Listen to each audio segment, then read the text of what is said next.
I know you've heard of St. Jude's, the research center for children that are ill, and there's such amazing things going on this year. I mean, and with me, I have three people who are going to talk about three incredible events that are taking place over the next several months. Tanya Amid, you're the local chairperson for St. Jude's. Briefly, what is St. Jude's and why? What's the connection with Las Vegas?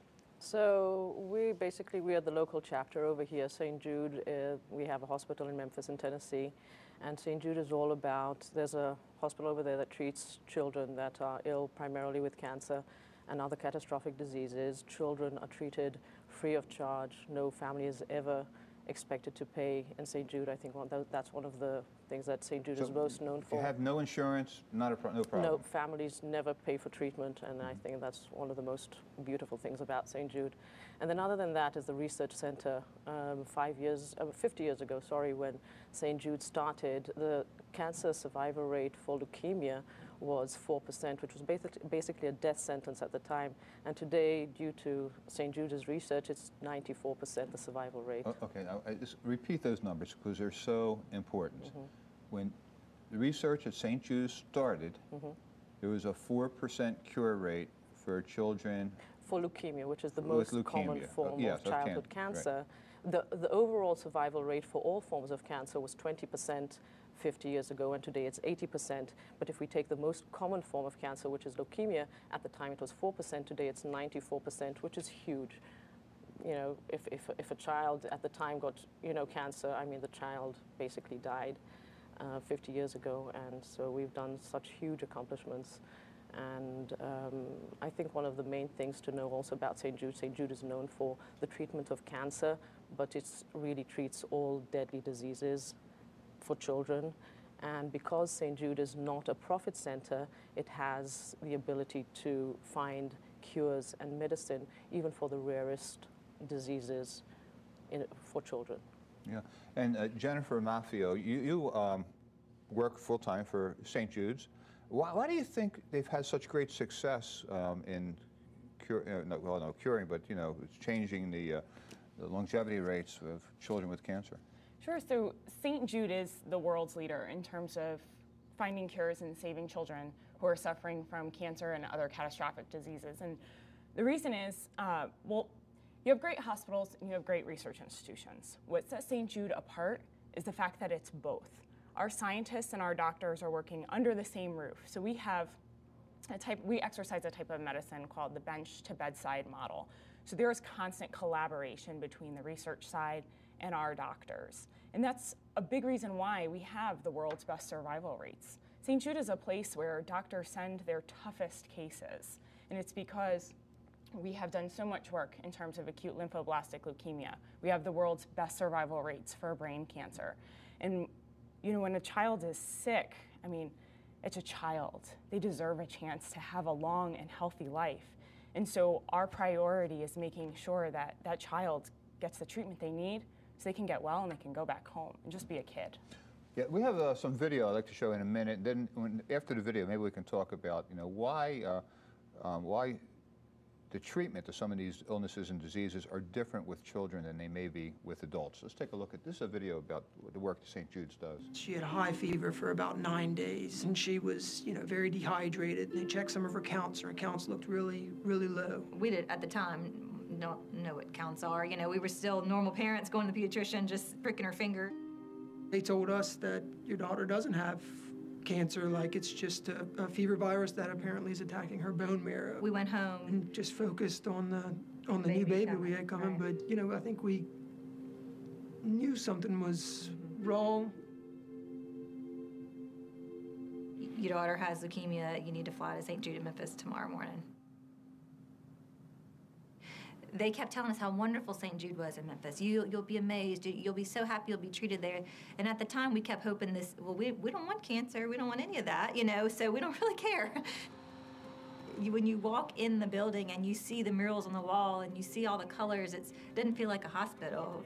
We had a joke the first week we were here that we had not seen anyone who worked at St. Jude that was unhappy. It was like anyone you come across, everyone was happy all the time. We were like, what is this place?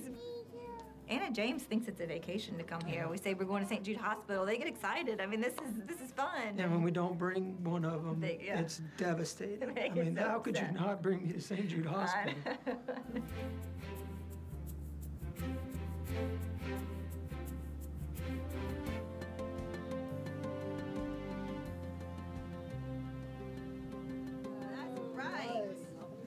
Today is our last dose of IV chemo after 2.5 years. Patients have the cutest smileys. It's a very big day. End of treatment, finished with the protocol. She's done. To see you every day, but now's the time we get to say, pack up your bags, get out the door. You don't get chemo anymore. Yeah! Our team has been reassuring us from the beginning that her chances of relapse are pretty low. We shouldn't be that worried about it, but you just can't help but have that fear. All the children have lost their battles. I think about them every day. I mean, by name, the ones we've met that didn't make it, and you just can't help but keep them with you.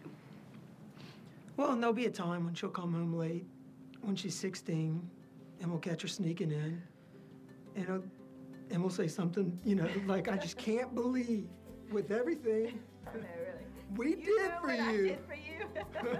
How could you do this to me and your mother? She's in for a lot of that, I think. Poor child. I know, it's going to be her whole life.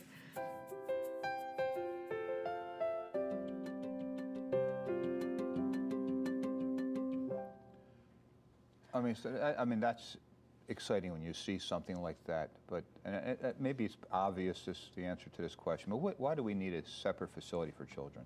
Well, treating children in general, children's bodies respond very different ways than adults do. They're still in such fragile stages of development, whether they're 2 weeks old or 20 years old. So we have to treat children very differently than we treat adults. So in the case of, for example, Anna James, what her body needs and how her body's going to respond to cancer treatment is very different than any other child.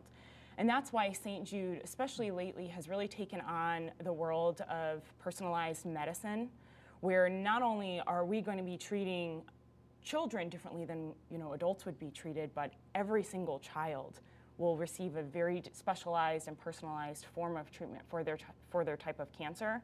So we can not only give them the best chance of survival, but we can also maintain the rest of their quality of life.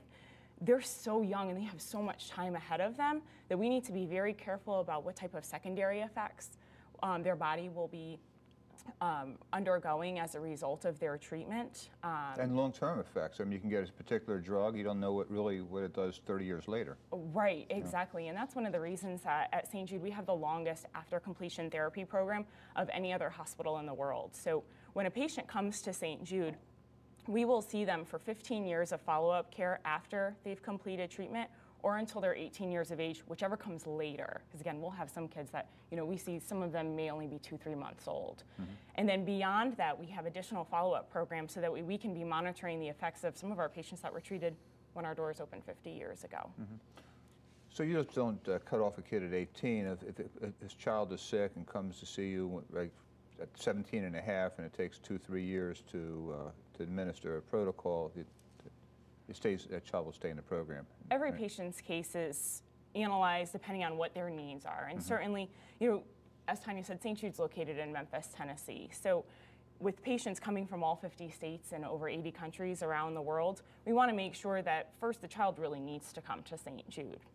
We make sure that the treatment plan that they need isn't available in their own backyard, first of all. But if it's not, then they have a place that they can go to that can give them hope. But what that also means is, while the majority of our patients are between newborn age and 18 years of age, sometimes children who are 19 or 20 may, right on the cusp of adulthood, may have a pediatric strand of leukemia, for example. And in that case, if we can offer the best treatment for that child, then we will treat them. How do you deal with families? Let's say a family in Las Vegas, they have a child, the child has leukemia, they have insurance, but they would like to go to St. Jude's. I mean, is that available to anybody? Absolutely. There are 3 very simple criteria for admission at St. Jude. First, has to be a child. currently suffering from a disease that we are studying and we're researching, and they have to have a doctor's referral. That's it. If a child comes to St. Jude and their family has insurance, our billing department is extremely savvy in working with that insurance company to make sure that we're not utilizing all of the family's resources in terms of that insurance plan. If they don't have insurance, though, they don't have to worry about paying for it. And to kind of put that into perspective, dollars-wise, Tanya was talking about acute lymphoblastic leukemia, which is that most common form of childhood cancer. The cost of treating a child who's going to have to go through probably about a 2.5-year course of treatment is over $500,000. So insurance companies may also have caps on things like that. And so for a parent to receive that diagnosis for their child and have to cope through all of the emotions of how they're going to take care of their child, to have the burden of paying for that completely lifted, gives them such a sense of relief. Yeah. And it's not just, what insurance would cover, what insurance wouldn't cover.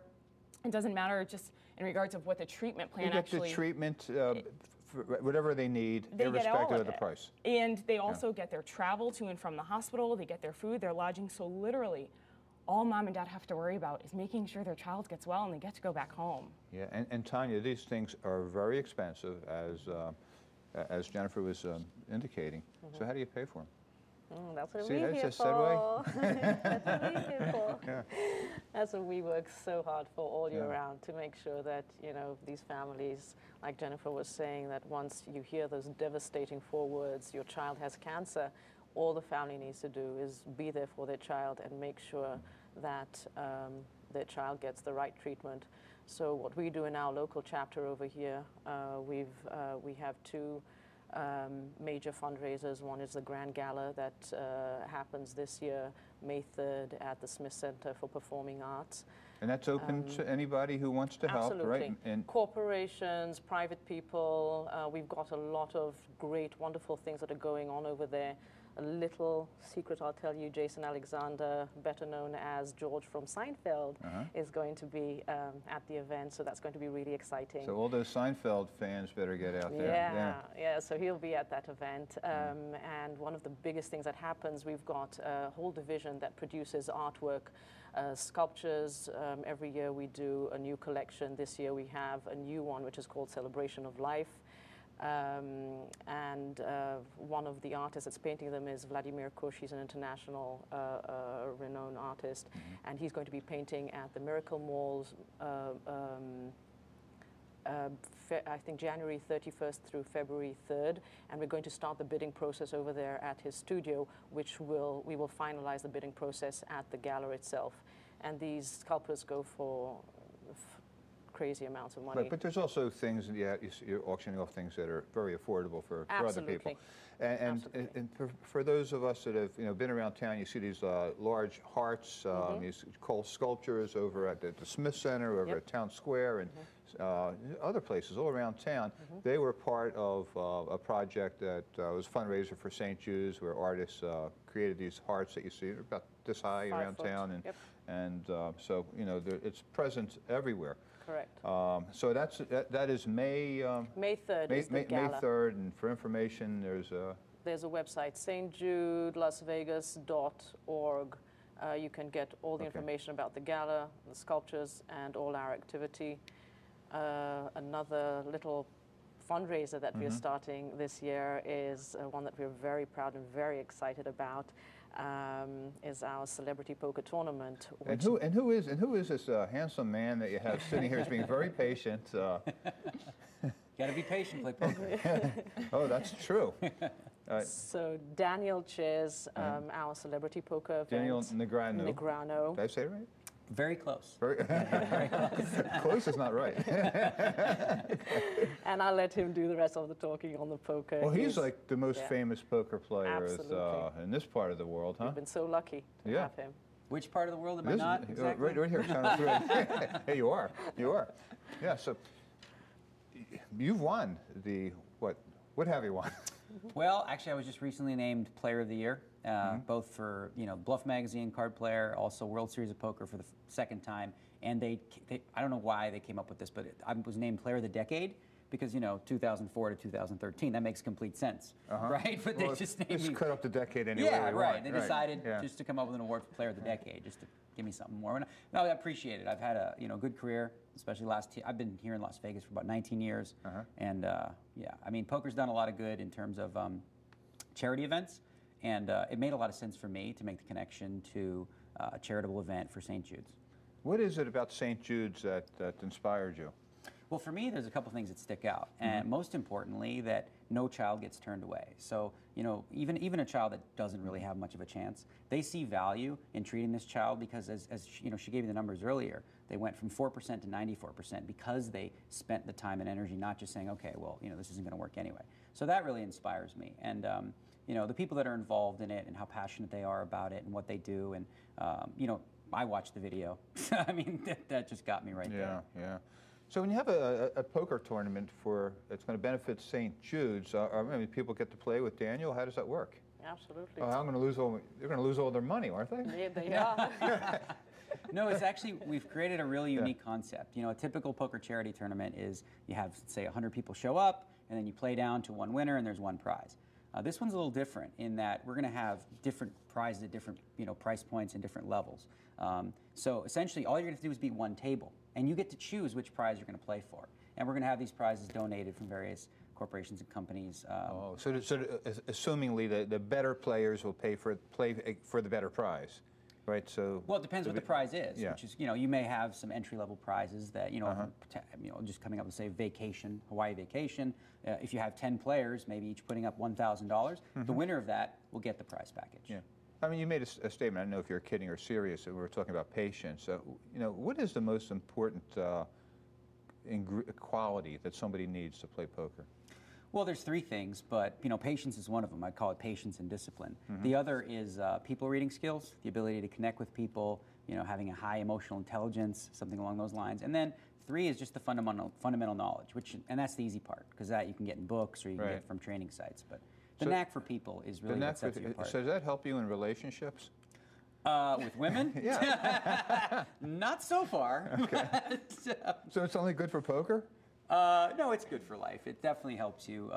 You know, 'cause poker's a mirror for life in a lot of ways. You know, you see people at their best and their worst at the poker table based on how they're doing. Oh, that's true with a lot of things. Yeah. So this tournament is in November? Yeah, November 5th at the Vidara. Oh, at the Vidara. Okay. And once again, if people need information here, it's up there now. November 5th at the Vidara Hotel and Spa, the St. Jude's Las Vegas chapter annual poker tournament, and Daniel will be there. You going to give any tips? Absolutely. Free lessons? Free? I don't know about free. and the up, right? Exactly, right. Oh, okay. Now, so you got the gala, you got the poker tournament, and I guess relatively soon there's a film that St. Jude's is coordinating with to show here in Las Vegas? Correct. We've got also, among all the rest of our committees, a youth board committee, which we're very proud of, and this is their initiative. Jennifer Steinman's, she directed and produced this movie, which is called Desert Runners. We will be showing the premiere at Faith Lutheran, February 8th, and tickets, I believe, we have the address to go and buy tickets to go and watch this premiere, which is 100%, all proceeds are going to St. Jude.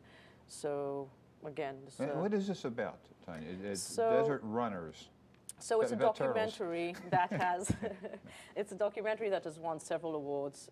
It's about ordinary people that have been dropped in 4 extreme deserts around the world, and they're doing 1,000 kilometers, and everything that they go through, pushing their limits and, you know, making the impossible happen. It's supposed to be a fabulous movie. I have not yet watched it. Hoping kind of like a real-life survivor. Correct. Absolutely. Yeah. Absolutely. Okay, so we're very excited about that, and I think one of the biggest things for me about that movie is the fact that our youth board has initiated this, and it's children actually creating all kinds of fundraisers to raise funds for St. Jude, which is, you know, phenomenal. And so. And I think we do have a trailer, so let's take a quick look at that. I was going up the escalator on the tube, and I got to the top of the escalator, and I was like, you know, out of breath. And I was like, man, I'm 30 years old. I've been an athlete my whole life. I can't be out of breath. So then I just started taking up running. I say to my kids, you know, whatever it is you want in life, have a passion. I don't care what it is, but have a passion for something. I think it's for me, I'm doing it to prove to myself that I can do these things, that I can finish them, that I have got the strength of mind, the strength of character. How far can I push myself without killing myself? I've had to work really hard to get here, push through injuries, push through financial barriers. I certainly realise that I am a control freak. It's hard to let go, being so on the ball. I was in Iraq, and then over the course of a year, my whole world sort of turned upside down.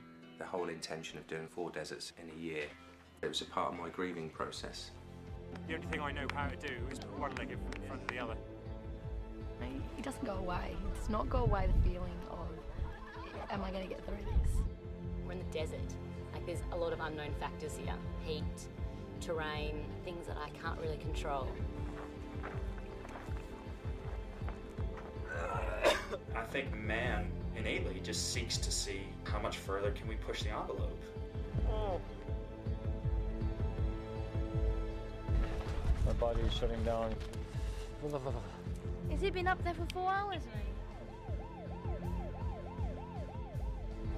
This has just like changed this whole race for me. I'm just really confused. People say, well, it's quite hard to do all 4 in a year, and they're right. I'll never quit. I don't care if I had to walk on my hands and knees. There's no way I'm going to quit.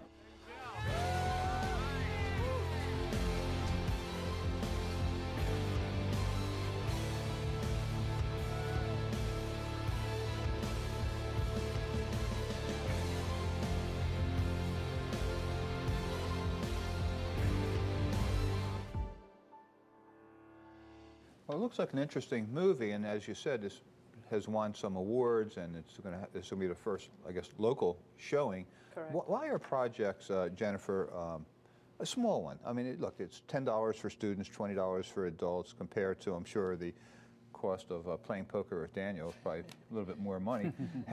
You know, even these little ones, why are they important to St. Jude's? You know, that's actually one of the things that I think is so unique about St. Jude.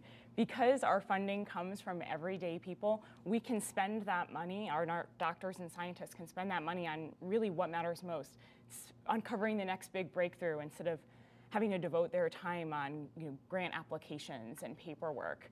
By having unrestricted funding, we're not limited by what a specific grant or government funding would allow us to do. We can really work on finding that next big breakthrough. So for example, in 2010, St. Jude launched the very first pediatric cancer genome project. And genomic medicine is something we've been hearing a lot about in terms of adult medicine. But at that point, in 2010, not even one entire pediatric genome had ever been mapped out.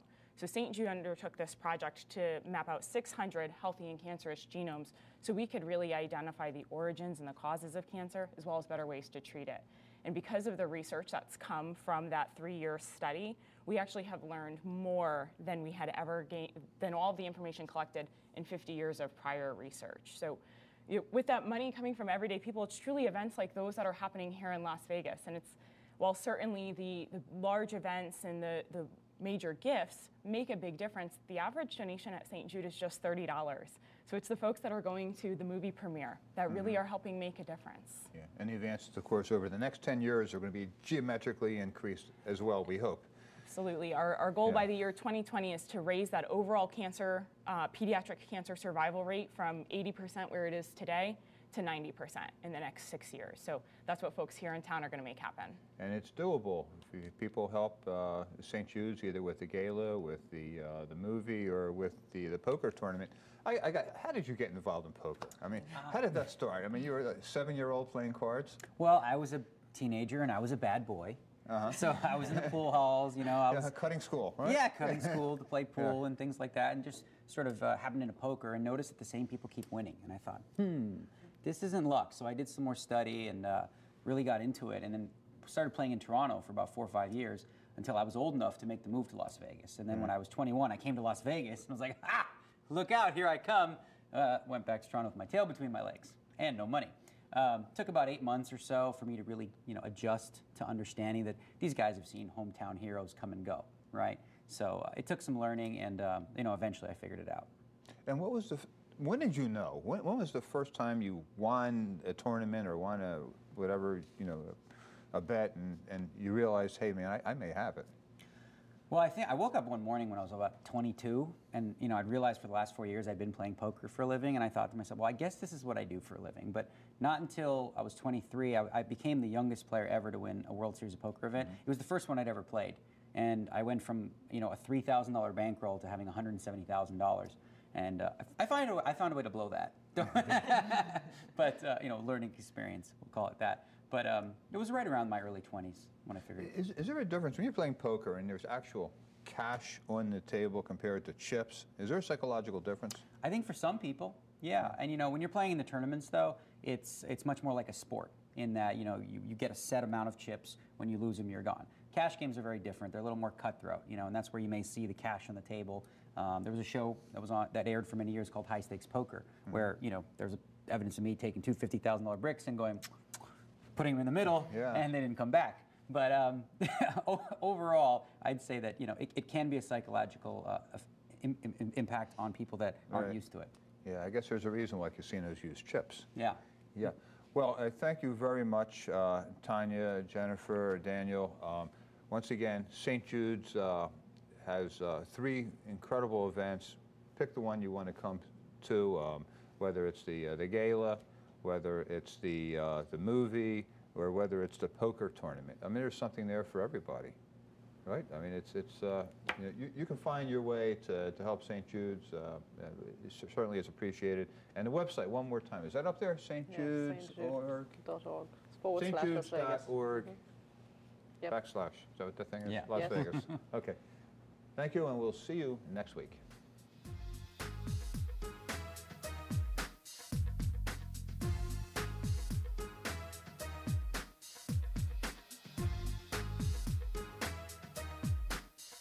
Be sure to visit us online for more information about today's guests.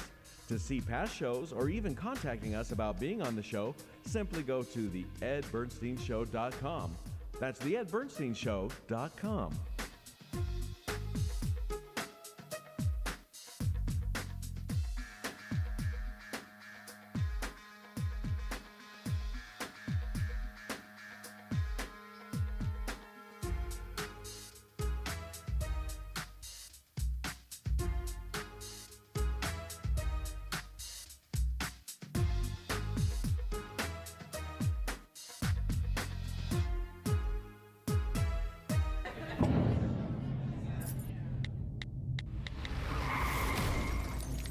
When sorry is not enough. Enough said. Call Ed. Edward M. Bernstein and Associates. 240-0000.